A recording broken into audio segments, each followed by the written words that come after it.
Good morning and welcome to your 5 a.m. cash flow mastery. And my dear friend, the topic for today is how cash flow works in real estate. क्या बात करने वाले हैं आज? आज ना हम बहुत ही डिटेल में बहुत अमेजिंग तरीके से बात करेंगे कि ये जो रियल एस्टेट है इसके अंदर कैश फ्लो किस तरीके से काम करता है। कौन सा रियल एस्टेट? देखो, रियल एस्टेट की चाहे आप बात करें कि कोलैबोरेशन एग्रीमेंट चल रहे हैं, चाहे हम बात करें कि ये जो बिल्डर डेवलपर प्लॉट्स लेकर आ रहे हैं, ये हाउसिंग स्कीम्स लेकर आ रहे हैं, ये बहुत बड़े तरीके से कंस्ट्रक्शन ऑफ फ्लैट्स बन रहे हैं, कमर्शियल कॉम्प्लेक्सेस बन रहे हैं। उसके बाद जिस एक्सट्रीम लेवल की आप बात कर सकते हो, आज ना स्टेप बाय स्टेप एक स्टोरी के थ्रू हमने क्रिएट करना है किसे, कैश फ्लो किस तरीके से काम करता है रियल एस्टेट के अंदर। स्टार्ट ना एक स्टोरी से मैं आपको कनेक्ट करता हूं। Mister A Khurana college student है, पढ़ाई कर रहा है कॉलेज की। ए खुराना जो कि कॉलेज का स्टूडेंट है, पढ़ाई कर रहा है, उसकी जिंदगी में किस तरह से रियल एस्टेट ने दस्तक दिया और कैश फ्लो ने काम किया। सवाल ये पैदा होता है कि हम कहते हैं ना कि रियल एस्टेट में प्रॉपर्टी बहुत महंगी है, अगर बहुत पैसे होंगे तभी तो हम रियल एस्टेट के अंदर एंटर कर पाएंगे। कैसे बनेगी बात? बड़ी इंटरेस्टिंग बात बताता हूं। रियल एस्टेट के अंदर ना, रियल एस्टेट एक व्हीकल है जिसके अंदर मैग्नेटिकली ना कैश फ्लो अट्रैक्ट होता है। उसके लिए एक ही चीज चाहिए होती है जिसको बोलते हैं magnetic will power. Will power भी कौन सी वाली? मैग्नेट वाली विल पावर। कैसे बात करेंगे? मिस्टर ए खुराना जो कि कॉलेज की स्टडी कर रहा है, वो ना किराए पर रहता है, मकान मालिक के साथ ही रहता है एक ही घर के अंदर। तो तो मकान मालिक ने ना एक बार क्या किया, अपने किराएदार एक खुराना को बोला कि देखो भी ऐसा है कि हम ना एक बिल्डर से हमने बात कर ली है, वो बिल्डर हमारे पूरे मकान को तोड़ के नए सिरे से बनाएगा। 4 फ्लोर बनेंगे उसके, एक फ्लोर हमें उसको देना पड़ेगा, बाकी 3 फ्लोर हमारे रहेंगे। 100 साल का समय लगेगा और उसके अंदर ना हमारा एकदम बढ़िया फर्स्ट क्लास तरीके से घर बन जाएगा। अब मकान मालिक का एक खुराना के साथ में एक अच्छा संबंध था, प्यार था, ठीक है, कॉलेज का स्टूडेंट है। उसने कहा बेटा अब तुम हमारे साथ किराए पर रहते हो, तो जो बिल्डर है ना, जो ये तोड़ के पूरा का पूरा मकान बना के हमें दे रहा है, उसी ने ही एक अरेंजमेंट कर दी है कि हम साथ वाली कॉलोनी के अंदर किराए पर रहेंगे। तो एक खुराना कहता है कि तो उस केस में क्या होगा जी, मेरा किराया बढ़ जाएगा, कम हो जाएगा, क्या होगा? कहते कोई चिंता वाली बात नहीं है, ये जो बिल्डर है ना, जब तक ये मकान बनेगा और हम दूसरे वाले घर में रहेंगे तो उसका किराया भी बिल्डर देगा। वो मिस्टर खुराना बड़े हैरान है, कहते कमाल है यार, ये बिल्डर लोग बड़े अमीर होते होंगे। एक तो ये मतलब कि हमारा मकान तोड़कर हमें बनाकर देंगे, हमसे पैसे भी कोई नहीं ले रहे और एक फ्लोर ही ले रहे हैं उसके बदले में, और हमें जितने समय तक बनेगा उसका किराया भी बिल्डर ही पे करेगा। तो यार इनके पास तो बड़े रिच लोग हैं, बड़ा कैश फ्लो आता है, कहाँ से आता होगा, कैसे मैनेज करते होंगे? तो वो थोड़ा एक्साइटेड हो गया। तो हालांकि वो कॉलेज की स्टडी कर रहा था लेकिन ध्यान उसका ना इस तरफ आ गया। कहते मुझे बताओ ये क्या होता है, कैसे होता है? और वो कहता है कि उसका जो मकान मालिक है कहता है मुझे नहीं पता क्या होता है, कैसे होता है, ये बिल्डर लोग पता नहीं क्या करते रहते हैं, कैसे करते रहते हैं, मैंने तो कभी उसके बारे में ध्यान नहीं दिया। मुझे तो इतना पता है कि उन्होंने एक अनेक्स्चर बनाकर मुझे दे दिया है कि टाइल कौन सी लगेगी, कजारिया की, और सैनिटरी का सामान किसका लगेगा वो मैंने अच्छे से चेक कर लिया है, कितने समय में बनाकर देंगे ये मैंने अनेक्स्चर चेक कर लिया है। अब ये करते कैसे हैं मुझे मालूम नहीं। ठीक है जी। मिस्टर खुराना जो है वो अब शिफ्ट हो गया उनके साथ ही दूसरे घर के अंदर और उनके साथ रहने लगा। अब इधर से मकान टूटना शुरू हुआ और बनना शुरू हुआ। अब आउट ऑफ द क्यूरियोसिटी जो खुराना साहब हैं, उसका नाम हमने खुराना साहब कर दिया है, मिस्टर खुराना का, मिस्टर ए खुराना। तो खुराना साहब जो हैं वो अब जहां पर मकान टूटना शुरू हुआ था ना, वहां पर आकर खड़े हो जाते। उसके सामने एक पार्क है। अब पार्क के नीचे एक पेड़ भी है, बेंच भी लगा हुआ है। तो कॉलेज की तो स्टडी कर ही रहे हैं मिस्टर खुराना, तो वो वहां उस पार्क के नीचे आके बैठ के अपनी स्टडी भी करते रहते, साथ में वो मकान को भी बनते देखते रहते। अब मकान टूटना शुरू हुआ, टूटते टूटते फिर उसकी बेसमेंट बनी, नींवें बनी, करते आगे बढ़ रहे हैं। अब वहां बैठे होते थे, चल रहा था अभी काम। तो जो बिल्डर था ना, उसने बोर्ड भी लगाया वहां पर अपना, बाहर आके उस मकान के बनते हुए के ऊपर। तो वो देखता था कि ये एक यंग लड़का हर रोज तकरीबन बैठा है, बड़े प्यार से अपने घर की तरफ, इस घर की तरफ देखता रहता है। तो धीरे धीरे जान पहचान भी होगी। उसने बताया कि हाँ भाई, ये हमारे ही है, वो मेरे मकान मालिक है, साथ ही उनके रहता हूं मैं और बनते हुए देख रहा हूँ। तो उनकी बिल्डर के साथ में दोस्ती भी हो गई। तो दोस्ती करते करते करते करते फिर बातचीत बनी चाय पानी से, चाय पानी से करते करते खाना भी इकट्ठे खाने लगे, पार्क में बैठे। तो उस बिल्डर ने बोला कि तुम सारा दिन यहीं पर ही होती हो, कॉलेज की पढ़ाई कर रहे हो, कॉलेज तुम्हारा कोरेस्पोंडेंस से है, तो तुम मेरे साथ क्यों नहीं जुड़ जाते? कहते मैं तुम्हारे साथ कैसे जुड़ सकता हूँ? कहते कुछ फायदा ही हो जाएगा तुम्हारा, तुम्हारा और कैश फ्लो अच्छा हो जाएगा, तुम्हें कुछ कमाई का मौका मिल जाएगा। बिल्डर ने खुराना साहब से कहा। खुराना साहब कॉलेज का लड़का कहता है कि बताओ जी, बताओ बताओ कैसे कमाई हो सकती है? कहते तुम बैठे ही होते हो यहाँ पे, तो सुपरवाइजर बन जाओ, मेरी ये साइट बन रही है। अब ना मुझे बहुत ध्यान रखना पड़ता है, कभी कोई मटेरियल आता है, मटेरियल जाता है, उसके बाद लेबर आती है, कॉन्ट्रैक्टर आते हैं, क्योंकि देखो हर चीज का एक मेरा अलग अलग कॉन्ट्रैक्टर है। बिजली का कॉन्ट्रैक्टर अलग है, तो सिविल का अलग है, तो मैंने ठेके दे रखे हैं सभी को। और तुम थोड़ा ध्यान रखा करो, यहाँ पर साइट सही तरीके से चल रही है कि नहीं चल रही, आर्किटेक्ट से बात करके रखा करो, उसके बदले में तुम्हें महीने के हम 15,000 रुपए दे दिया करेंगे।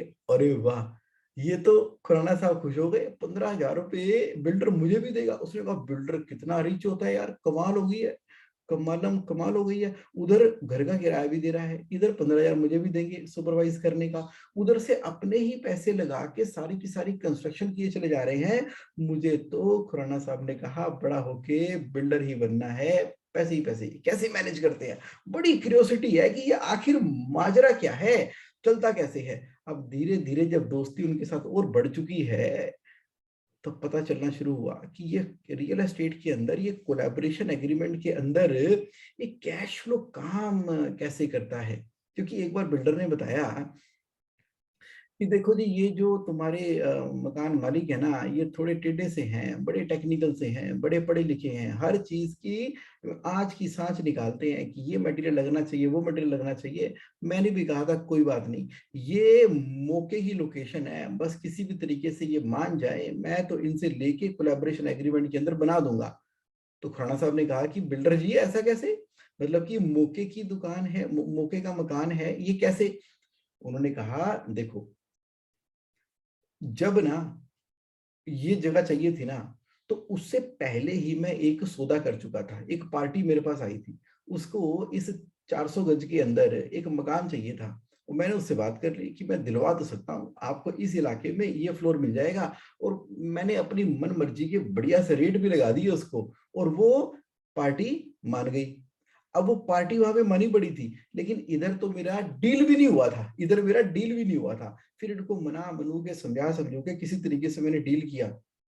वो खुराना साहब कहते हैं यानी कि आपने कोलैबोरेशन में इनका मकान लेने से पहले ही फ्लोर भी बेच दिया था। कहते और क्या, मैंने तो टोकन मनी भी उससे पकड़ ली थी। अब टोकन मनी हल्की सी पकड़ी थी, मैंने उनको बोला था, लेकिन मैंने बेच दिया था, कर दिया था, मैं तो वेट ही कर रहा था ये करे। तो अच्छा, फिर आपके पास आगे आगे आपने कैसे किया? थोड़ा एक्साइट हुआ खुराना। तो खुराना साहब थोड़े एक्साइट हुए। तो उसने बोला कि देखो क्या होता है कि जब ये मकान टूटना होता है ना, तो मकान टूटने के हम बिल्डर को पैसे नहीं देने होते, ये मकान तुलवाने के ना पैसे मिलते हैं हमें। कहते नहीं, मतलब समझा नहीं मैं। कहते देखो ऐसा है, जब कोलैबोरेशन में कोई मकान मिलता है, तो हम क्या करते हैं, हम आगे तोड़ने वाले मकान वाले के ठेकेदार होते हैं, उनको ढूंढते हैं, उनके सामने सौदा होता है कि ये मकान की तुड़वाई करने के बाद जितना भी सामान निकलेगा, उसमें कितना सरिया निकलता है पुराने मकान के अंदर, सरिया निकलता है, सामान निकलता है, पुरानी चीजें निकलती हैं, तो हम सौदा कर लेते हैं कि 2 लाख दोगे, 3 लाख दोगे, 5 लाख दोगे। इस तरह से मकान की कंडीशन के बेसिस के ऊपर हो जाता है। यानी कि वो कॉन्ट्रैक्टर को सौदा देने के हमें पैसे देने नहीं पड़ते, मकान तोड़वाने के मिलते हैं पैसे। खुराना साहब कहते हैं वाह बिल्डर साहब वाह, आपने तो कमाल कर दिया, यहाँ तो कैश फ्लो पहले आपकी झोली में आ रहा है। कहता हाँ, और फिर हम उसको थोड़ा खुश रखने के लिए बोल देते हैं कि जहां आप किसी दूसरे मोहल्ले में रहना चाहते हो उसका किराया हम देंगे, 3-4 लाख रुपए यहाँ से आ गए, किराया कितना होता है, 15-20 हजार रुपये होता है, तो वो हम दे देंगे, कोई दिक्कत ही नहीं है। उसके बाद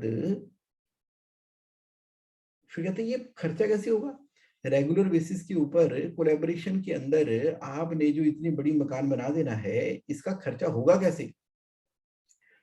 बिल्डर ने बताना शुरू किया कि देखो खर्चा पता कैसे होता है, खर्चा ऐसे होता है कि जो मैंने मकान पहले से बना दिया है, जो मैंने मकान पहले से सौदा कर दिया पहले उसका, अब उससे पहले हम एक टोकन मनी पकड़ते हैं, फिर उससे बयाना मनी पकड़ते हैं, उसके बाद जैसे जैसे कंस्ट्रक्शन होती है वैसे वैसे उससे हम पैसे लेते रहते हैं। तो जिसको ऑलरेडी हमने फ्लोर बेच दिया ना, बिल्डर बायर एग्रीमेंट करके, बयाना एग्रीमेंट करके, उसी के पैसे आते जाते हैं, उसी के पैसे इस मकान में लगते चले जाते हैं, और उसमें से कुछ हमें भी बच जाता है, उसमें से कुछ हम लैंडलॉर्ड का किराया भी दे देते हैं, उसके अंदर से ही हम सारा कुछ मैनेज कर लेते हैं। तो खुराना साहब कहते ये तो बड़ा रिस्की काम हो गया, अगर सामने वाला पैसे ना दे, सामने वाला यानी कि जो फ्लोर लेना चाहता है, और अगर आपका बिके ना, पैसे ना दे, तो कैसे बनेगा मकान। कहता है तभी तो डिले होते हैं आपने देखा होगा, तभी तो जितने भी बिल्डर फ्लोर बनते हैं, कोई बिल्डर फ्लोर जो है बन जाते हैं 10 महीने में, कोई बनते हैं 1.5 साल में, कोई बनते हैं 2 साल में, कोई बनते हैं 3 साल में। क्यों ऐसा होता है, इसीलिए होता है ना, जैसे जैसे पीछे से पैसे का फ्लो कम होता है, उतना उतना वो जगह डिले होती चली जाती है। कहते कमाल है। फिर ये जो मकान मालिक है तो उसका क्या, कहते देखो जी ये इंडस्ट्री ऐसी चलती है जी, अब कैश लो है, अब कैश लो तो कैश ऐसी मैनेज होता है इस इंडस्ट्री के अंदर। तो वाह, खुराना साहब एक्साइटेड है, खुराना साहब एक्साइटेड है यार, कमाल है यार, ये मतलब इंडस्ट्री ऐसे मेच्योर हो चुकी है, पूरे कश्मीर से लेके कन्याकुमारी तक दे कोलैबोरेशन पे कोलैबोरेशन एग्रीमेंट हो रहे हैं, बिल्डर पे बिल्डर बन रहे हैं। कहते हैं हाँ ये जरूर है, अगर हम डिले करेंगे, नई क्वालिटी का माल लगाएंगे, तो हमें ना नेक्स्ट सौदा लेने में दिक्कत होती है, नेक्स्ट सौदा लेने में दिक्कत होती है, इसलिए हमारी तरीका ये रहता है कि एक मकान बनाए, उसको टाइम पर पूरा करें, बेस्ट क्वालिटी का करें, फिर दूसरा पकड़े, फिर तीसरा पकड़े, फिर चौथा पकड़े, ऐसे करते चले जाएं। और एक समय में अगर हम 2 या 3 या 4 मकान पकड़ लेते हैं ना, 1 2 या 3 या 4 मकान पकड़ लेते हैं, तो जो है वहां पर एक का कैश फ्लो दूसरे में, दूसरे का तीसरे में, तीसरे का पहले में, पहले का चौथे में, इस तरीके से चलती है। अब खुराना साहब का तो दिमाग जो है ना वो चलना शुरू हुआ, कहते यार कमाल है यार, ये तो कोलैबोरेशन वाले इस तरीके से कर रहे हैं।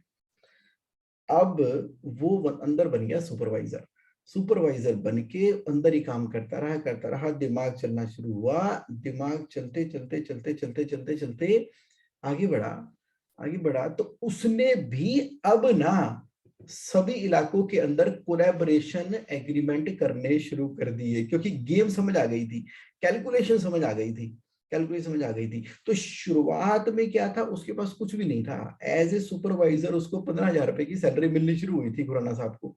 अब खुराना साहब ने सौदे ला ला के बिल्डर को देने की, बिल्डर धड़ाधड़ बनाता चला जा रहा है, 1 सौदा, 2 सौदे, 3 सौदे, 4 सौदे करते करते वो तो उनका एसोसिएट पार्टनर बन चुका है। कौन, खुराना साहब बिल्डर के साथ में, तो नाम होना शुरू हो गया है, एक से ज्यादा चीजें चल रही हैं, तो कोलैबोरेशन के ऊपर मकान पे मकान बनते चले जा रहे हैं। एक तरफ से एडवर्टाइजमेंट, डिजिटल मार्केटिंग के द्वारा नए से नए ग्राहक को लिखा जा रहा है, मैजिक ब्रिक्स के अंदर उसकी एडवर्टाइजमेंट हो रही है।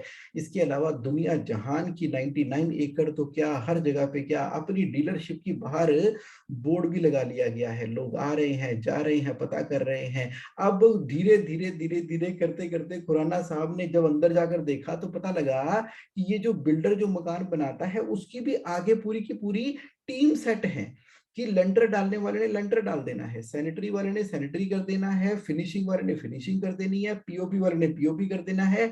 हर चीज के कॉन्ट्रैक्टर बने हुए हैं, लिस्टें बना ली, वर्किंग बना ली, कॉन्ट्रैक्ट से बना लिया, काम होने के बाद उनको पेमेंट देनी है, पेमेंटों का भी एक साइकिल बन चुका है।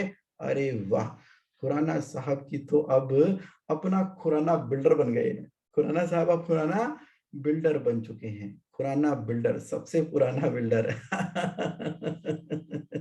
राइट। तो अब आगे बात बनी, उसने कहा यार ये कमाल है, ये तो बात तो बन सकती है। ऐसे ही चलते खुराना साहब ने देखा कि कुछ प्लॉट निकले हुए हैं। प्लॉट बड़े बड़े प्लॉट थे, लेकिन प्लॉट अभी एग्रीकल्चर है, अभी एग्रीकल्चर प्लॉट है उनका, अभी चेंज ऑफ लैंड यूज हुआ ही नहीं है, CLU नहीं हुआ। फार्मर के पास गए, फार्मर से बात की, फार्मर के साथ में उन्होंने कर लिया JDA, ज्वाइंट डेवलपमेंट एग्रीमेंट। अब उसमें क्या होता है, 10-15 फार्मर्स मिल गए, क्योंकि जब वो गए थे तो फार्मर आपस में बात कर रहे थे, बिल्डर जी सारा अपना प्रॉफिट कमा जाते हैं, हमसे सस्ती जमीनें खरीद लेते हैं। एक जिसकी हम बात करें, चाहे पार्श्वनाथ की बात करें, चाहे केरहेजा की बात करें, चाहे एसोटेक रियलिटी की बात करें, चाहे बात कर लो यूनिटेक वाले की, तो चाहे बात कर लो किसी भी बिल्डर की, ये धीरे धीरे अलग अलग कंपनियों का इंडिविजुअल के नाम से छोटे लैंड एक्वायर करते रहते हैं, और बाद में एक बार ही डिक्लेयर कर देते हैं कि पूरी की पूरी बड़ी लैंड का टुकड़ा हमारा है। गवर्नमेंट के पास CLU, change of land use की एप्लीकेशन फाइल करते हैं, उसको ठीक ठाक करा के बाद में अपना पूरा का पूरा रियल एस्टेट का एकर्स एंड एकर्स के अंदर। राहुल मैनी जी का क्वेश्चन आया है कि राहुल मैनी जी कह रहे हैं, लाइव है मेरे साथ में, welcome Jagmohan ji, I am planning to be a coloniser in 10 एकड़ land, how to check cash flow in that. उसी पे लेके आऊंगा राहुल जी, पूरा का पूरा कवर कर दूंगा, कुछ नहीं छोड़ना आज मैंने, रियल एस्टेट के कैश फ्लो में कुछ नहीं छोड़ना। ओके, तो वहां पर क्या हुआ, अब फार्मर बैठे हुए थे, बात कर रहे थे, तो फार्मर ने कहा कि नहीं हम अपना ही काम करेंगे, हमें तो कोई बढ़िया सा कोई बिल्डर चाहिए जो हमारा काम कर दे। अब यहाँ पर हमारे खुराना साहब ने जब उन फार्मर के साथ में कोलैबोरेशन किया तो क्या बन गया, ज्वाइंट डेवलपमेंट एग्रीमेंट बन गया। अब लैंड किसकी है, फार्मर की है। बनाएगा कौन, खुराना साहब बनाएंगे। कैसे बनाएंगे, JDA कर लिया, लाइसेंस के लिए अप्लाई कर दिया, बहुत सारे प्रोफेशनल लाइजनिंग के लोग कंसल्टेंट मिल जाते हैं, तो उन्होंने कहा कि ठीक है जी काम करा देंगे जी, पैसे काम होने के बाद लाइसेंस आपके हाथ में पकड़ाएंगे जी, कोई दिक्कत ही नहीं है। आजकल तो यूपी में सरकार भी अपनी है। तो बन जाएगा काम, ये मेरे भगवान। अब देखो जी, JDA हो चुका है, फार्मर मिल चुके हैं, कोलैबोरेशन एग्रीमेंट उनकी आपस में बात हो चुकी है, अब पूरी की पूरी लैंड अपने हाथ में आ चुकी है। 2 कंपनियां बन गई हैं, एक कंपनी जो कि लैंड को ओन करती है, जिसके अंदर ज्वाइंट डेवलपमेंट एग्रीमेंट है, और एक कंपनी कौन सी है, कंस्ट्रक्शन बिल्डर कंपनी है। दोनों का भी ट्राई पार्टी, मतलब उनका भी एग्रीमेंट हो गया बीच में। चलो क्या करें अब, खुराना साहब के कितने पैसे लगे हैं, अभी तो कुछ खास नहीं लगे, अभी तो वही जो उन्होंने गली मोहल्लों में कोलैबोरेशन करते जो काम किया है, दिमाग देखो कितना जबरदस्त है। मैं तो सैल्यूट करता हूं जितने भी बिल्डर हैं, डेवलपर हैं, उनके अंदर ना एक मैग्नेटिक विल पावर होती है। अगर इस पृथ्वी पे सबसे ज्यादा कोई कैश फ्लो मैनेजमेंट वाला काम है ना, तो वो बिल्डर का है। सल्यूट है, बहुत अच्छे अच्छे बिल्डर हैं आज की डेट के अंदर जो बहुत जिम्मेदारी से इस जिम्मेदारी को निभा रहे हैं, सपने पूरे कर रहे हैं। देखो अगर बिल्डर ना हो ना, डेवलपर ना हो, तो जिन अच्छे सुंदर घरों में हम रहते हैं वो रह ना पाते। हमारे सपने पूरे करते हैं, एक से एक बढ़िया क्वालिटी के वो घर बना के देते हैं। इतने अमेजिंग, दुबई वाले हो चाहे इटली वाले हो, उन इंटीरियर डेकोरेटर से भी कोऑर्डिनेट करते हैं। ये गुड़गांव वाले हैं, बेंगलोर वाले हैं, उनके साथ में भी टाई अप करते हैं, बातचीत करते हैं ये जो डेवलपर हैं, बिल्डर हैं, और कितने बढ़िया से बढ़िया डिजाइन स्कीम्स निकाल कर लेकर आते हैं आपके लिए। और सारे कैश की टेंशन किसकी रहती है, उनकी टेंशन रहती है। हमसे तो एक मकान नहीं बनता, ये कलोनियां बना देते हैं, कॉलोनी की कॉलोनी, और कितने नंबर ऑफ एम्प्लॉइज वहां पे करते हैं। इस बात का भरोसा नहीं होता है कि जिसने मकान खरीदा है वो टाइम पर पैसे देगा कि नहीं देगा, लेकिन इनको आगे अपनी कंस्ट्रक्शन टाइम पर पूरी करनी होती है। कुछ लोग कह रहे हैं कि जगमोहन ज्यादा ही तारीफ कर रहे हो बिल्डर की, उन्होंने तो बड़ी गड़बड़ की है। देखो सारे एक जैसे नहीं होते, जिन्होंने गड़बड़ें की हैं उन्होंने वो फंसे भी हैं। देखो इंटेंशन गलत होगी तो अंदर जाएंगे, अगर इंटेंशन ठीक होगी तो अच्छे इंटेंशन वाले आज की डेट में भी तो कितने अच्छे बढ़िया राइट बिल्डर डेवलपर काम कर रहे हैं। तो वहां पर करो ना, पता लग जाता है। अब खुराना साहब की इंटेंशन तो ठीक है, बहुत अच्छी इंटेंशन, ठीक है, क्योंकि वो क्या करना चाहते हैं, रियल वैल्यू ऐड करना चाहते हैं लोगों की लाइफ के अंदर। तो वहां पर उनकी मैग्नेटिक विल पावर की वजह से वो कैश फ्लो को अच्छे से मैनेज कर पा रहे हैं। क्यों? क्योंकि फार्मर के साथ में कोलैबोरेशन एग्रीमेंट हो गया, इधर से पूरी की पूरी लैंड तैयार है, अलग से कंपनी बन चुकी है, अब उसकी एडवर्टीजमेंट और मार्केटिंग होनी शुरू हो गई है। उस एडवर्टीजमेंट और मार्केटिंग के अंदर क्या निकल कर आ रहा है, और वो खुराना साहब ना एडवर्टाइजमेंट और मार्केटिंग के ना पैसे भी नहीं देते। मतलब कि उन्होंने ना बार्टर एग्रीमेंट किया हुआ है।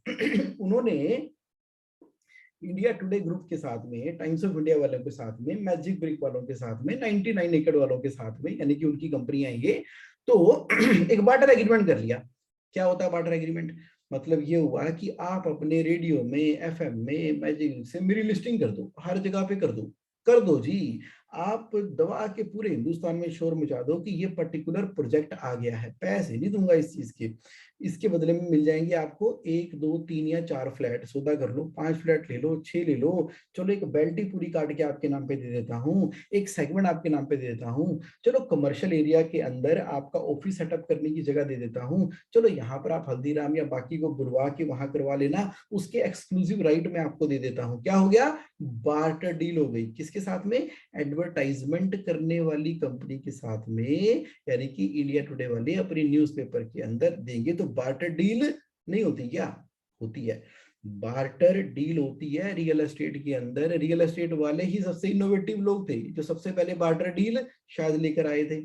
हालांकि बार्टर का सिस्टम तो बड़े पुराने जमाने से चल रहा है, जब से मनी का आविष्कार भी नहीं हुआ था, कि दूध ले लो और उसके बदले में फल और सब्जियां दे दो, बार्टर सिस्टम चलता था। कपड़े ले लो, उसके बदले में अनाज दे दो, ये बार्टर सिस्टम था। ये बार्टर सिस्टम रियल एस्टेट के अंदर बहुत चलता है, क्योंकि कैश फ्लो मैनेज हो गया ना। अब इसकी एडवर्टीजमेंट हो गई। अब एडवर्टाइजमेंट के द्वारा जो कस्टमर आ रहे हैं, ग्राहक आ रहे हैं, लोग आ रहे हैं बार्टर सिस्टम के अंदर, तो क्या रहा उसके अंदर?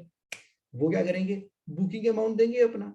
Booking amount 1 lakh, 2 lakh, 5 lakh, 10 lakh, 10%, 20%, 5%, 7% construction link देंगे, फुल पेमेंट इकट्ठी करेंगे तो डिस्काउंट मिलेगा। ये सारी की सारी चीजें। अब खुराना साहब बड़े क्रिएटिव है, खुराना साहब तो इतने क्रिएटिव है, इतने इनोवेटिव है। खुराना साहब ने एक स्कीम निकाली। उन्होंने कहा कि बाकी जो बिल्डर है ना, वो 12% एश्योर्ड रिटर्न देते हैं कि आप हमारे पास बुकिंग कर दो, जब तक आपको मकान नहीं मिलेगा 12% की एश्योर्ड रिटर्न मिलेगी। लेकिन उन्होंने कहा एश्योर्ड रिटर्न देने से भी ना कई सारे बिल्डर फंस गए। क्यों फंस गए? क्योंकि उन्होंने एश्योर्ड रिटर्न बोल तो दिया लेकिन दे नहीं पाए। एश्योर्ड रिटर्न बोल के दे भी रहे हैं तो जितना इंटरेस्ट पे करते हैं बिल्डर अपने इन्वेस्टर को, उसके ऊपर उनको टीडीएस डिडक्ट करना होता है 10%, और हर महीने टीडीएस डिपॉजिट होता है। उधर से बुकिंग आ नहीं रही, उधर से बड़ी मुश्किल से वो एश्योर्ड रिटर्न पे कर रहे हैं, और वहां से टीडीएस की लायबिलिटी खड़ी हो रही है। 1 महीने का डिफॉल्ट, 2 महीने का डिफॉल्ट, 3 महीने का डिफॉल्ट।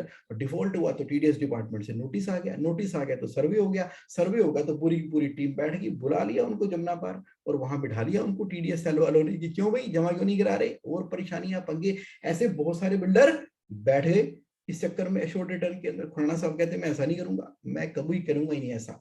उन्होंने कहा कि एक काम करो जी, आप मेरे पास बुकिंग कराओ। उन्होंने अपने फ्लैटों के रेट, कमर्शियल के रेट इस तरीके से सेट किए कि प्रॉफिटेबिलिटी सेट कर ली। क्योंकि क्या होता है, प्रॉफिटेबल और कैश रिच बिजनेस रन करना है, बिल्डर ने स्कीम निकाल दी। क्या स्कीम निकाल दी? कि आप ना हमें 10% का बुकिंग अमाउंट दो। तो अब आपकी पूरी जगह हो गई, 10% का बुकिंग अमाउंट दे दिया। अब जितने पैसे दिए हैं उसके ऊपर एश्योर्ड रिटर्न कैलकुलेट कर लो, हम आपका 1.5 साल में प्रोजेक्ट बनाकर दे देंगे।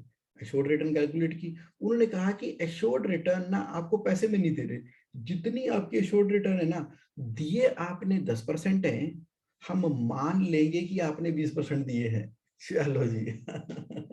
क्या मार्केटिंग स्ट्रेटेजी निकाली है। दिए आपने 10% हैं, एश्योर्ड रिटर्न जो हम आपको फिजिकली देने वाले हैं, देने की जरूरत ही नहीं है, मान लिया जाएगा कि आपने 20% दिए हुए हैं। कस्टमर भी खुश, ये तो बढ़िया है, 10% दे के 20% के बराबर का हमको पैसे मिल रहे हैं, हमारी तो सेविंग हो गई, हमने तो अपफ्रंट कर लिया।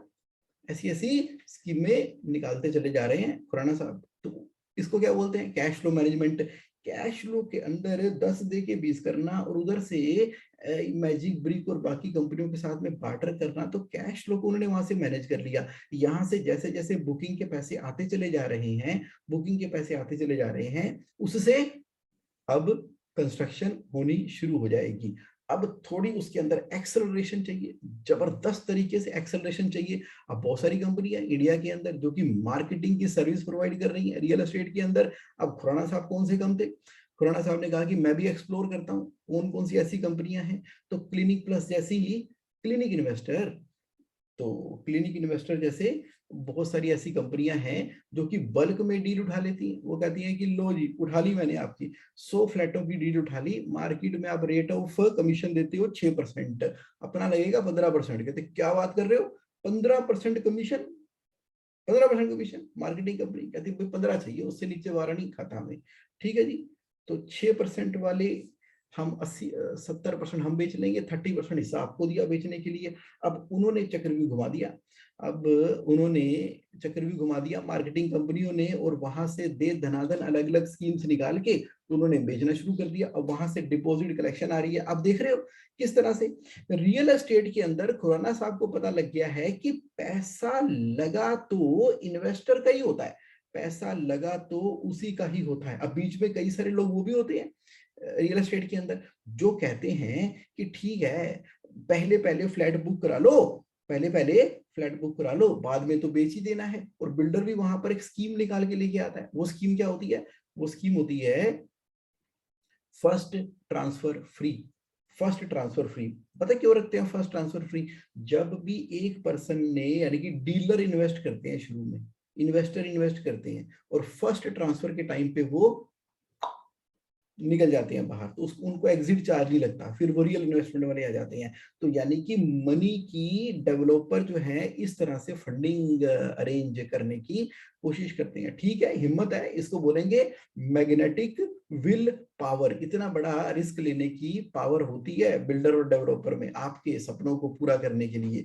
वो कर रहे हैं ना सपने पूरे, कैसे? इस तरह से फंड को मैनेज करते हुए कैश फ्लो को मैनेज कर रहे हैं। अल्टीमेटली जो अमाउंट आ रहा है वो सेल की वजह से आ रहा है। उसके बाद कुछ फार्मूला बनने शुरू हुए। अब खुराना साहब को ना धीरे धीरे समझ में आ गया कि इस बिजनेस के कैश फ्लो को मजबूती से पकड़ने का ना सबसे आसान तरीका ये है कि अब जो मुझे अगला प्रोजेक्ट लेना है ना, लैंड, लैंड तो खुद खरीद लो। लैंड अगर आपने खुद खरीद ली ना, लैंड के बराबर के पैसे अगर आपके पास हैं, तो कंस्ट्रक्शन तो हो ही जाएगी। आज नहीं होगी तो कल हो जाएगी, कल नहीं होगी तो परसों होगी। उसका मुहूर्त हम 3 4 5 6 10 महीनों के बाद की डेट निकाल देंगे। बस लैंड के बराबर के पैसे होना। खुराना साहब को पता लग गया कि बना तो हम देंगे ही देंगे। और बीच में ज्वाइंट डेवलपमेंट एग्रीमेंट की बात पूरी तरह से समझ आ चुकी है। बार्टर सिस्टम से अपनी एडवर्टाइजमेंट करने की बात उनको पूरी तरीके से समझ में आ चुकी है। अब उनको ये भी समझ में आ गया कि ये बीच में जो फंडिंग का गैप आता है ना, फंडिंग का गैप, अब फंडिंग के गैप को पूरा करने के लिए मेरे पास कंपनियां भी ग्रुप कंपनी होनी चाहिए। इसका मतलब है कि आरबीआई की गाइडलाइंस के हिसाब से बैंक तो रियल एस्टेट को फाइनेंस ही नहीं करते, तो कौन किसको फाइनेंस करेगा? ये फाइनेंस करते हैं सीधा का सीधा कंज्यूमर को, सीधा कंज्यूमर को फाइनेंस करते हैं। तो अपने प्रोजेक्ट को पहले ढंग से अप्रूव करवाना बैंकों के साथ में। और कोई भी कस्टमर आया, बोला कि मुझे आपका फ्लैट खरीदना है, मुझे आपकी कॉलोनी को बाय करना है, इन्वेस्ट करना है, 10% में दे सकता हूँ, कोई दिक्कत नहीं है, ये फलाना फलाना बैंक है, हमारा टाइप हो चुका है, LIC हाउसिंग फाइनेंस से टाइप हो चुका है, HDFC होम फाइनेंस से टाइप हो चुका है। और जितने भी हैं उनके साथ में टाई अप क्या होता है, आपस में बातचीत होती है, मैं बिल्डर हूं, मेरी क्रेडिबिलिटी आपके पास ठीक है, तो कंज्यूमर जाएगा, फाइनेंस उसके नाम पर होगा, पैसे बिल्डर के खाते में आ जाएंगे, डेवलपर के खाते में आ जाएंगे, तो इनफ्लो वहां से हो जाएगा, EMI सीधी कंज्यूमर की शुरू हो जाएगी। अब पेपर एक भी नहीं लगा, किसका? डेवलपर का, बिल्डर का। क्यों नहीं लगा? क्योंकि फाइनेंस तो अल्टीमेटली इन्वेस्टर के नाम से हो रहा है। लगाया ना दिमाग खुराना साहब ने, पूरा दिमाग लगा दिया। तो यहाँ पर कैश फ्लो बड़ी बड़ी कॉलोनियों में, बड़े बड़े प्रोजेक्ट में यहाँ पर मैनेज होना शुरू हो गया। अब बहुत सारे लोग ना मेरी जो इस लाइव वीडियो को अभी तो लाइव देख रहे हैं, तब भी आपके दिमाग में कोई ना कोई सवाल आ रहे होंगे, और जो बाद में रिकॉर्डिंग देखेंगे उनके दिमाग में तो ना एक सवाल आने वाला है कि जगमोहन ना, ये बिल्डर डेवलपर की बड़ी तारीफ करी जा रहा है, ये वो होते हैं बिल्डर डेवलपर, मेरे साथ ये हो गया, मेरे साथ वो हो गया। मुझे नहीं लगता हिंदुस्तान में कोई बचा होगा जिसके साथ में बिल्डर डेवलपर ने कुछ कर ना दिया हो। कईयों के पैसे फंसे हैं, कोर्टों में केस चल रहे हैं, प्रोजेक्ट डिले हो गए हैं, सुपर टेक वाले का तो कैंसिलेशन में ही चला गया, और जाने क्या क्या क्या क्या पंगे हो गए हैं। देखो, अति हो जाती है ना जब किसी लालच की, जब किसी लालच की अति हो जाती है, अति अति अति हो जाती है, तो समझ लो गलत हो जाता है। जिन जिन बिल्डर डेवलपर ने फोकस नहीं किया सामने वाले की जिंदगी में वैल्यू ऐड करने पर, अपने वैल्यू सिस्टम के ऊपर नहीं रहे, वो गए। लेकिन वो बिल्डर डेवलपर जो आज भी कमिटेड है, मुंबई में बहुत सारे हैं, महाराष्ट्र में, दिल्ली में भी हैं, काफी सारे हैं, अब नाम क्या लूं, फिर कहेंगे मैं उनकी प्रमोशन कर रहा हूँ। दिल्ली में भी है, मुंबई में भी है, बड़े सारे ऐसे बिल्डर हैं जिनके संस्कार बड़े अच्छे हैं, जो फैमिलीज बड़ी अच्छी हैं, और वो कमिटेड हैं। इतने ज्यादा रोलर कोस्टर राइड होने के बावजूद भी रियल एस्टेट की लाइन के अंदर, जब हर कोई बिल्डर डेवलपर को एक नेगेटिव नजर से देखना शुरू हो गया था, उसके अंदर भी उन्होंने स्टैंड किया है, उन्होंने स्टैंड किया है और बना रहे हैं। देखो, इकोनॉमी के अंदर ना अप एंड डाउन तो आते ही रहते हैं, अप भी आता है, डाउन भी आता है, अलग अलग इमेजेस क्रिएट होती हैं। तो जब बहुत ज्यादा लालच बढ़ जाते हैं ना, तो उस समय कुछ गलत लोग भी एंटर कर जाते हैं, और फिर पार्टियां, स्कीमें और जाने क्या क्या होना शुरू हो जाता है। लेकिन खुराना साहब तो आपको पता है, अपने कॉलेज के स्टूडेंट, वो तो पूरी तरह से प्रिंसिपल वाले बंदे हैं, वैल्यू वाले बंदे हैं। उन्होंने तो एक चीज सीखी है, क्या, कि ये कैश फ्लो की मैनेजमेंट होती कैसे है और करनी कैसे है रियल एस्टेट के बिजनेस के अंदर। यानी कि प्रॉपर्टी और रियलिटी तो एक व्हीकल हो गया, और ये मैग्नेट हो गई, इस मैग्नेट के अराउंड कैश फ्लो पूरा का पूरा घूम रहा है। वो कैसे घूम रहा है? रूल नंबर 1, लैंड अगर आपने कोलैबोरेशन में ले ली या बाय कर ली, उसके बाद तो बिल्डिंग बनी जाएगी। कस्टमर कहां से आएंगे? बार्टर सिस्टम की डील करके आएंगे। कस्टमर कहां से आएंगे? जो ये प्रोफेशनल मार्केटिंग की कंपनीज है उनके साथ टाई अप करके आएंगे। कस्टमर कहां से आएंगे? आपकी डिजिटल मार्केटिंग और रिलेटेड अच्छी साइट बना के अपनी रेपुटेशन के द्वारा आपके पास कस्टमर आएंगे। उनसे पैसे आएंगे तो किसी ना किसी इनोवेटिव और क्रिएटिव पेमेंट प्लान के अंडर में आएंगे। कुछ पैसे आपके कस्टमर देंगे, कुछ पैसे आपको बैंकों से डायरेक्टली वो फाइनेंस करा के आपको पैसे देंगे। बीच में जो इन्वेस्टर आएंगे उसमें फर्स्ट ट्रांसफर, सेकंड ट्रांसफर वाला फ्री का ऑप्शन आपको रखना होगा। इसके अलावा अब आपको समय आ गया है बिल्डर डेवलपर को, जैसे जैसे जैसे जैसे खुराना साहब आगे तरक्की करते चले जा रहे हैं, उनका सर्कल भी अच्छा बनता चला जा रहा है। कुछ बड़े बिजनेस हाउसेस हैं, वो खूब पैसा कमा रहे हैं, उनके पास इतना पैसा है कि वो गिनना भी, रखने के लिए मशीनें रखी हुई हैं। अब खुराना साहब की उस सर्कल के अंदर भी जान पहचान होनी शुरू हो गई है। अब उन्होंने कहा कि देखो जी, ऐसा है, मैं तो पुराना बिल्डर हूँ, डेवलपर हूँ, काम कर रहा हूँ, आपके पास इतने पैसे पड़े हैं, तो फलानी फलानी जगह के ऊपर लैंड मिल रही है। अब वो जो साइलेंट इनविजिबल इन्वेस्टर होते हैं, वो पैसा रख देते हैं इन खुराना साहब के पास के, खुराना साहब के पास में। अब डील कौन करते हैं? खुराना साहब करते हैं। खुराना साहब डील करते हैं, उसके बाद उनकी पहली सिस्टम सेट हो जाता है। पहले क्या सिस्टम सेट हो जाता है? इसको बोलते हैं प्री लॉन्च, बोलते हैं इसको प्री लॉन्च। तो खुराना साहब लॉन्च करने से पहले प्री लॉन्च के अंदर उन बड़े बड़े इन्वेस्टर के साथ में मिलके पहले से डील कर लेते हैं, फिर एंटर करते हैं उस कॉलोनी को बनाने के लिए। तो जिसने ये जानना है कि ये बड़ी डील कैसे हो रही है, तो बड़ी डील हमेशा रियल एस्टेट वाले मार्केट में पहले रेपुटेशन बना के, काम करके और अपना नाम शोहरत बना के, ये बड़े इन्वेस्टर का कॉन्फिडेंस जीत के, प्री लॉन्च करके, उनकी इन्वेस्टमेंट के थ्रू फिर आगे करते हैं काम। क्योंकि आज की डेट में ना, जब मैं इंडिया की बात करता हूं, तो रेरा आ गया है ना। रेरा क्या होता है? RERA, real estate regulation act. ये बहुत बढ़िया कदम उठाया भारत सरकार ने, रियल एस्टेट रेगुलेशन एक्ट पास कर दिया गया, रेरा बोलते हैं। रेरा का क्या मतलब हुआ? कि आपको ना मन मर्जियां नहीं करने का मौका दे रही है अब गवर्नमेंट। कैश फ्लो के अंदर पहले किसी बिल्डर डेवलपर ने एक प्लॉट उठाया, अभी वो प्लॉट पे काम शुरू भी नहीं किया और पूरा प्लॉट बेच दिया प्री लॉन्च के अंदर ही, और उसके पैसों से बनाया ही नहीं प्लॉट बनाया ही नहीं एक और प्लॉट खरीद लिया। अच्छा, दूसरे को भी बेच दिया, ना पहला बनाया ना दूसरा बनाया, और बेच दिया, पैसे ले लिए, तीसरा प्लॉट खरीद लिया, चौथा खरीद लिया, पांचवा खरीद लिया। अरे ये क्या हो रहा है, ये तो चेन सिस्टम स्टार्ट कर दिया। जिसे देखो बिल्डर डेवलपर बनना शुरू हो गया। जब से रेरा नहीं आया था लोगों ने शिकायत की, कोर्ट में केसेस गए कि ये क्या हो रहा है, हमारे पैसे को डाइवर्ट किया गया है। रियल एस्टेट रेगुलेशन एक्ट के अंदर ना उन्होंने बैंक अकाउंट का कंसेप्ट दे दिया। ये लोग जैसे हम कैश फ्लो के अंदर बोलते हैं ना 4 बैंक अकाउंट, जो भी पैसा आएगा इनफ्लो अकाउंट के अंदर आएगा, उसके बाद जो भी सप्लायर को पेमेंट करनी है वो पेबल अकाउंट में से करनी है, खर्चों की पेमेंट एक्सपेंस अकाउंट में से करनी है, और कैश रिजर्व क्रिएट करना है। मुझे लगता है सेम गाइडलाइंस ना रेरा ने भी हमसे ले ली है, हमसे ले लिया रेरा ने। रियल एस्टेट रेगुलेशन एक्ट में बड़ा क्लियर लिखा हुआ है कि जो भी पैसे आएंगे ना उसका एक बड़ा परसेंटेज आपको कंस्ट्रक्शन अकाउंट में डाल देना है, और वो पैसा सिर्फ और सिर्फ कंस्ट्रक्शन में इस्तेमाल हो सकता है। सिर्फ 20% तक के पैसे को एडमिनिस्ट्रेशन, एडवर्टीजमेंट और दुनिया जहान के बाकी चीजें हैं उसको खर्च करने की सेपरेट अकाउंट की परमिशन है। 80% पैसा तो पहले से ही कानून के तहत आपको ब्लॉक करके सिर्फ कंस्ट्रक्शन वाले अकाउंट के अंदर करना है। हर क्वार्टर में एक चार्टर्ड अकाउंटेंट का सर्टिफिकेट जाएगा, एनुअल सर्टिफिकेशन होगी, गवर्नमेंट के पास वो सर्टिफिकेट जमा होगा, उसकी रिव्यू होगा, वर्किंग होगी, ताकि कोई भी पैसे को डाइवर्ट ना कर सके। जिस प्रोजेक्ट का पैसा है उसी प्रोजेक्ट के अंदर ही इस्तेमाल हो सके। अब खुराना साहब तो एकदम मास्टर हो चुके हैं।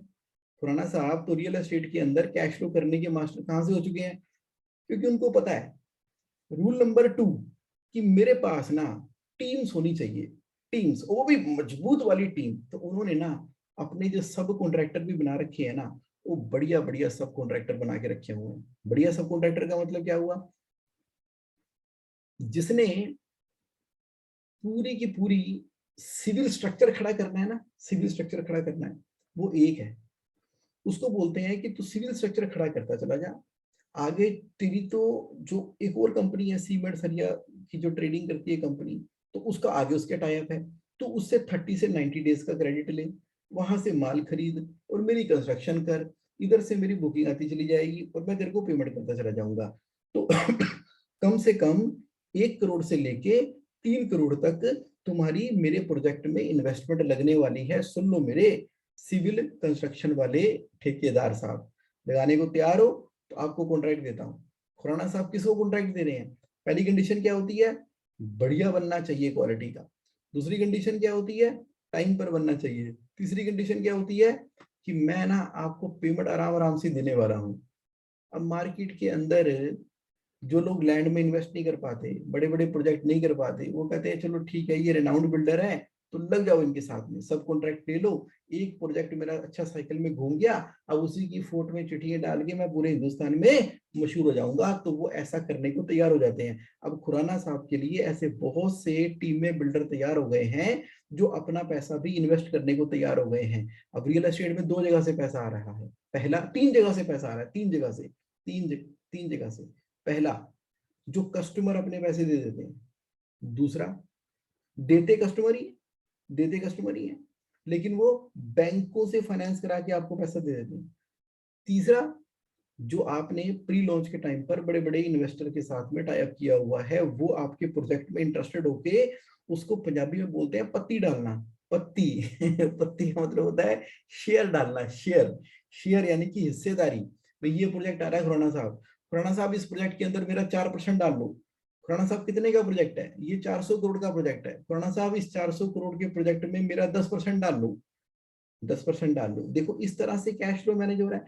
इसका मतलब है खुराना साहब अपना 14% लेकर आए हैं, बाकी उनका 86% जो है बड़े बड़े इन्वेस्टर की पत्तियां डली हुई है, पत्तियां यानी कि परसेंटेज शेयर डला हुआ है। कई बार तो खुराना साहब लैंड के पैसे लगा लेते हैं, बाकी वो कर लेते हैं। तो 3 तरीके तो सामने से ही पैसा आ रहा है।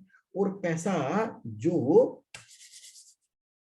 और कहां से, जो जो बीच के कैश फ्लो को शॉक बियर करता है, यानी कि स्पाइक्स बियर करता है, वो स्पाइक्स कौन बियर करता है? वो स्पाइक्स बियर करते हैं सप्लायर, सब कॉन्ट्रैक्टर, फिनिशिंग वाला, इलेक्ट्रिकल कॉन्ट्रैक्टर, इवन डाइकन वाले भी कर जाते हैं। सारा का सारा एसी लगवा दिया, टर्म्स हो गई, अब दे कलेक्शन इंजन पे फॉलो कर रहे हैं, बिल्डर साहब पैसे दे दो, बिल्डर साहब पैसे दे दो, बिल्डर साहब पैसे दे दो, बिल्डर बिल्डर पैसे दे दो। अब कई लोगों ने डाइकन की एजेंसियां ली हुई है, हिंदुस्तान पूरे में ले रखी है, डाइकन एक एसी लगते हैं उनके, वो बिल्डरों में बड़ा फेमस है। तो डाइकन के एसी जो है वो डीलर उठा लेते हैं, अब कंपनी में पैसे जमा करा देते हैं, डीलर अपने पैसे लगा के बिल्डर को सारा का सारा एसी कूलिंग प्लांट के चक्कर में सप्लाई कर देता है। अब जो एसी का प्लांट पूरा का पूरा बिल्डर के वहां पर लगा दिया, उसको पैसे मिलते हैं क्या टाइम पे? स्वा मिलते हैं टाइम पे, उसको आराम आराम से मिलते हैं, धीरे धीरे मिलते हैं। वो पैसे देखा जाए तो खुराना साहब के प्रोजेक्ट में इन्वेस्ट हो गए। अब उस डाइकन के डीलर को मालूम भी है कि इस बिल्डर ने धीरे धीरे पेमेंट करनी है, रुला रुला के करनी है, वो रेट थोड़ा सा पहले ही बढ़ा के दे देता है उसको सर्विस के नाम पे, और उसके बाद उसको पेमेंट धीरे धीरे आती है। मतलब बड़ी ना, मतलब मैग्नेटिक विल पावर वाली ये इंडस्ट्री है कि यहाँ पर कितने सारे फ्रंट को मैनेज करना पड़ रहा है। रही सही कसर निकल जाती है रियल एस्टेट के अंदर, टैक्स प्लानिंग के अंदर। क्यों? अगर प्रोजेक्ट 1 साल से ज्यादा का है तो वर्क इन प्रोग्रेस दिखाना होता है कि कितना वर्क इन प्रोग्रेस है आपका रियल एस्टेट के अंदर। 31 मार्च को एट द सेम टाइम आपको 2 करोड़ रुपए टैक्स जमा कराना है। पता नहीं क्या करते हैं वर्क इन प्रोग्रेस के अंदर टैक्स 1 करोड़ कराया जाता है, पता नहीं क्या करते हैं वर्क इन प्रोग्रेस के अंदर की टैक्स 50 लाख कराया जाता है। यानी कि 50 लाख से लेके 2 करोड़ रुपए तक का टैक्स तो ऐसे ऊपर नीचे कर देते हैं ये बिल्डर और डेवलपर, पता नहीं क्या करते हैं। मतलब मुझे पता है लेकिन मैं तो हैरान होकर ही बोलूंगा ना, पता नहीं क्या करते हैं। वर्क इन प्रोग्रेस तो इशारा तो कर दिया, आपको बता तो दिया, लेकिन जो अच्छे एथिकल बिजनेस हैं वो प्रॉपर इन्वेंटरी मेंटेन कर रहे हैं, प्रॉपर आईएमएस लग रखी है, स्टॉक रिकॉर्ड अच्छे से बना रखे हैं, और तरीके से इन कब हुआ, आउट कब हुआ। क्योंकि ये 10 20 50 लाख रुपए जो टैक्स बचा रहे हैं ना ये डेवलपर, इनका होता कुछ नहीं है, होता कुछ नहीं है, क्योंकि सारा नुकसान इनका इन्वेंट्री में हो जाता है। टैक्स बचाने के चक्कर में ऊपर नीचे इन्वेंट्री कर देते हैं, और उस चक्कर में नुकसान अपने ही हो जाता है, रियल का नुकसान हो जाता है। उतने का टैक्स नहीं बचाया जितने के नुकसान कर दिया। मैं इसको टैक्स बचाना थोड़ी कहता हूँ, मैं चोरी कहता हूँ इसको करना, ऐसा नहीं करना चाहिए। प्रॉपर बढ़िया तरीके से पूरे के पूरे जिस जिस प्रोजेक्ट के ऊपर जो जो काम चल रहा है सेंट्रलाइज अकाउंटिंग होनी चाहिए। अब खुराना साहब के यहाँ पर हमने करवाया कि भाई तुम्हारे सेंट्रलाइज सारी अकाउंटिंग होगी, सारी सेंट्रलाइज अकाउंटिंग होगी, और हर जगह के ऊपर इन्वेंट्री का सिस्टम मेंटेन हो रहा होगा। तो वहां पर फिजिकल कंट्रोल भी है और वहां पर फाइनेंशियल और कैश फ्लो का कंट्रोल भी है। तो उस इन्वेंट्री को मैनेज कर लिया जो कि अपनी है तो काम बन गया, क्योंकि लिफ्ट के ऑर्डर करने हैं बड़े बड़े। उसके अलावा जो वहां पर जो मेन इक्विपमेंट लगते हैं जिसके अंदर कैपिटल इंटेंसिव इन्वेस्टमेंट होती है, तो उसके लिए तो हमें क्या करना पड़ेगा, इक्विपमेंट फाइनेंस की फैसिलिटी अवेलेबल होती है। इक्विपमेंट फाइनेंस की फैसिलिटी, तो बैंक से बात की इंपोर्ट के टाइम पर या लोकल के टाइम पर, जो लिफ्ट परचेज की इक्विपमेंट फाइनेंस किया, चल उसको लगाया, जैसे ही कस्टमर से पेमेंट आई तो उसको निकाल दिया। तो इस तरह से पूरा का पूरा कैश फ्लो का दायित्व और तरीका मैनेज और मेंटेन होता है। तो उसके लिए ना एक शीट भी तो मैंने बनाई है, ये देखो। जेएस से ऑनलाइन में जब आप जाते हो, ये देखो पहुंच गए ना आप, जीएस से ऑनलाइन के अंदर ना मैंने एक शीट बना के दी हुई है, उसका नाम है प्रॉफिटेबिलिटी स्टेटमेंट। ये मैं आपको सीधा लेके जा रहा हूँ JSA-online.in के अंदर। इसके अंदर एक शीट दिखानी है मुझे आपको, जिसके थ्रू आप पूरे तरीके से ना, आपका छोटा प्रोजेक्ट है, बड़ा प्रोजेक्ट है, बहुत बड़ा प्रोजेक्ट है, बहुत ही ज्यादा बड़ा प्रोजेक्ट है, सारे के सारे प्रोजेक्ट इस कैश फ्लो मॉडल के द्वारा मैनेज और मेंटेन हो जाते हैं। तो उसके लिए मैंने क्या किया, होम पेज पे गया, होम पेज के बाद दूसरा पेज कौन सा, इंडेक्स। अब इंडेक्स के अंदर वो शीट पड़ी हुई है, उस शीट का नाम है प्रोजेक्ट प्रॉफिटेबिलिटी। क्या नाम है उसका, प्रोजेक्ट प्रॉफिटेबिलिटी। लो मैं दिखाता हूँ आपको, प्रोजेक्ट प्रॉफिटेबिलिटी। आ जाओ, अभी लेके आता हूँ। ये रहा प्रोजेक्ट वाइज प्रॉफिटेबिलिटी, ये इसका फॉर्मेट है, 357 नंबर पे है ये। फॉर्मेट पे क्लिक किया, फॉर्मेट पे क्लिक करके ये देखो प्रोजेक्ट वाइज प्रॉफिटेबिलिटी की शीट आपकी ओपन हो गई। अब कितने बढ़िया तरीके से आप अपने प्रोजेक्ट की प्रॉफिटेबिलिटी कैलकुलेट कर सकते हो। कि भाई कलेक्शन ऑफ रेवेन्यू, पूरे प्रोजेक्ट में से कितने पैसे आने हैं, 1 करोड़ रुपए आने हैं, पहले महीने में कितने, दूसरे में कितने, तीसरे में कितने, अंदाजा तो लगा ही सकते हो ना कि कब कब कब कब कब कितने कितने कितने पैसे आपके पास आएंगे। मान लीजिए आपका पूरा प्रोजेक्ट 36 मंथ में होना है, तो 1 करोड़ रुपए 36 महीनों के अंदर किस किस महीने में आप एक्सपेक्ट कर रहे हो कलेक्शन। अगर कलेक्शन नहीं आएगी तो लोन लेना पड़ेगा, लोन लेना पड़ेगा, अपने डालने पड़ेंगे, और नहीं अब लिया है तो वापस भी करना पड़ेगा। अब क्या क्या खरीदोगे, लैंड खरीदोगे, लैंड की कॉस्ट है, लाइसेंस की कॉस्ट है, बिल्डिंग बनानी है तो कंस्ट्रक्शन के ऊपर खर्चा होगा, civil work, cement, steel, RMC, other related item, excavation work, GI की स्टील, अब टैक्सेस भी पे करने हैं, freight, hire charges, water charges, मशीनें हायर करनी होती है आपको, कंसल्टेंसी देनी है आपने, सर्विस कंसल्टेंसी, आर्किटेक्ट को कंसल्टेंसी देनी है, अब फिनिशिंग कराओगे तो इंटरनल फिनिशिंग, एक्सटर्नल फिनिशिंग, अब सर्विसेज के ऊपर खर्चा हो रहा है आपका, फायर फाइटिंग नहीं करानी, प्लम्बिंग कराओगे, इलेक्ट्रिकल वर्क कराओगे, एचवैक का काम कराओगे, सीवेज कराओगे, STP sewage treatment plant, DG लगाओगे, जनसेट, फायर अलार्म सिस्टम है, लिफ्ट लगेगी, बूम बैरियर लगेंगे, डब्ल्यूटीपी वर्क होगा, लैंडस्केप के भी तो काम करना है, ब्यूटिफिकेशन नहीं बनाना प्रोजेक्ट को अपने, साइन बोर्ड भी लगाओगे अपने एडवर्टाइजमेंट के चक्कर में, डब्ल्यूसीटी के पहले खर्चे होते थे वो भी लग सकते हैं, पहले लगते थे, सैलरी के ऊपर खर्चा है, फाइनेंस के ऊपर आपका, अगर आपने एश्योर्ड रिटर्न बोल दी तो एश्योर्ड रिटर्न के ऊपर देना पड़ेगा, अगर आपने उसको स्कीम के अंदर ही डाल दिया लेकिन खर्चे में तो पकड़ना पड़ेगा उसको, बैंकों का इंटरेस्ट है, वो बैंकों के चार्जेस है, प्रोफेशनल फीस है, एडमिन के खर्चे हैं, दुनिया जहान के डेप्रिसिएशन और एमोर्टाइजेशन के सारे खर्चे हैं, तो 80 लाख रुपए उसमें निकल गए। अब इसको 80 करोड़ समझ लो, 800 करोड़ समझ लो, तो वो निकल गए। आए कितने, 100 करोड़, निकले कितने, 80 करोड़, बचे कितने, 20 करोड़, ये आपका प्रॉफिट हो गया। ओवरऑल पता लग गया कि इस प्रोजेक्ट में 20 करोड़ का प्रॉफिट है। आएगा कहां से, जाएगा कहां पर, किस किस महीने में आएगा, एक्चुअल कितना अभी तक हो चुका है, और फ्यूचर में प्लान कितना है। ये देखो कितनी शानदार शीट मैंने आपको दे दी है। हर महीने के एंड में, हर महीने के एंड में आपको पता है कि ये प्रोजेक्ट कैसे चल रहा है। ये रियल एस्टेट के अंदर बिल्कुल जा करना उसका पूरा निचोड़ निकाल के ये करोड़ों रुपए के प्रोजेक्ट ना इस शीट से मैनेज और मेंटेन हो चुके हैं, क्योंकि कैश फ्लो पूरी तरह से इससे कंट्रोल में रहता है। किससे, प्रोजेक्ट वाइज प्रॉफिटेबिलिटी के साथ में। अब खुराना साहब क्या करते हैं, खुराना साहब की नजर हमेशा किसी राइट लोकेशन के ऊपर, प्राइम लोकेशन पे रहती है। तो प्राइम लोकेशन में वो सबसे पहले क्या करेंगे, कोलैबोरेशन करेंगे, कोलैबोरेशन नहीं करेंगे तो ज्वाइंट वेंचर कर लेंगे, ज्वाइंट वेंचर नहीं करेंगे तो जगह खरीद लेंगे इन्वेस्टर के साथ में पत्ती डाल के, और साथ में ही किसी मार्केटिंग कंपनी के साथ में टाई अप कर चुके होंगे, और उन्होंने अपना बहुत बड़ा डाटाबेस तो बना ही रखा है। प्रोजेक्ट आने से 10 महीने पहले क्या, 5 महीने पहले क्या, उसकी एडवर्टीजमेंट करनी शुरू कर देते हैं, जिगर करना शुरू कर देते हैं, बात करना शुरू कर देते हैं। जब उनके हाथ में प्रोजेक्ट आता है तो उसकी लॉन्च डेट कम से कम 10 महीने पहले से ही अनाउंस कर देते हैं, और वहां पर अच्छे अच्छे सिंगर को बुलाते हैं, माता की चौकी कराते हैं, वहां पे जो पत्थर की वहां पर नींव पत्थर रखना होता है उसकी सरमनी होती है, अनुराधा पौडवाल जी को बुलाया जाता है, और जाने क्या क्या चीजें होती हैं, पूरी की पूरी मैग्नेटिक विल पावर एनर्जी के द्वारा इस रिसोर्सेस को अलाइन किया जाता है। तो कुछ इस तरह से काम करता है कैश फ्लो। डॉक्यूमेंट कैसे करना है, मैनेज और मेंटेन करना है। देखो आज ना मैंने आपको बहुत कुछ बताया है, जितना बताया मुझे लगता है कि उससे आपको अपने लिए कुछ तो आइडिया मिल गया होगा। फिर भी अगर आपका कोई सवाल है ना तो आप पूछ लेना, 1-to-1 के अंदर पूछ लेना, मुझसे बात कर लेना, तो पूछ लेना, शीट को देख लेना। और अभी जो लोग लाइव हैं जरा मुझे वो बताओ, आपके माइंड में कोई सवाल आ रहा है क्या, आपके माइंड में सवाल आ रहा है तो आई रियली एक्नॉलेज कि आप मेरे साथ 5 AM के अंदर लाइव हो इस समय, और आपके माइंड में कोई सवाल आ रहा है तो आप चैट बॉक्स में टाइप करो ना। और अगर अगर अगर आपको वाकई ही वैल्यू मिली है आज के सेशन से, और please type value in the chat box.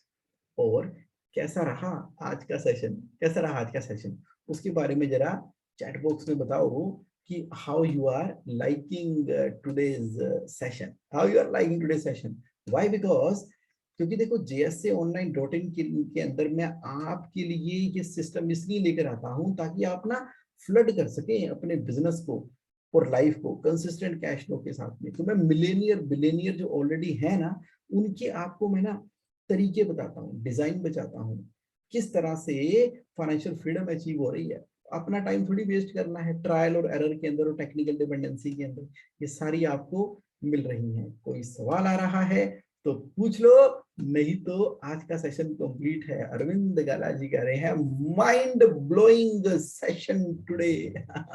Ji Mohan ji, thank you for your encouragement. Arvind Gala ji, आप बहुत रेगुलरली पार्टिसिपेट करते हैं और बहुत अमेजिंगली आप उसकी वैल्यू ले रहे हो और आप कंट्रीब्यूट कर रहे हो, थैंक यू।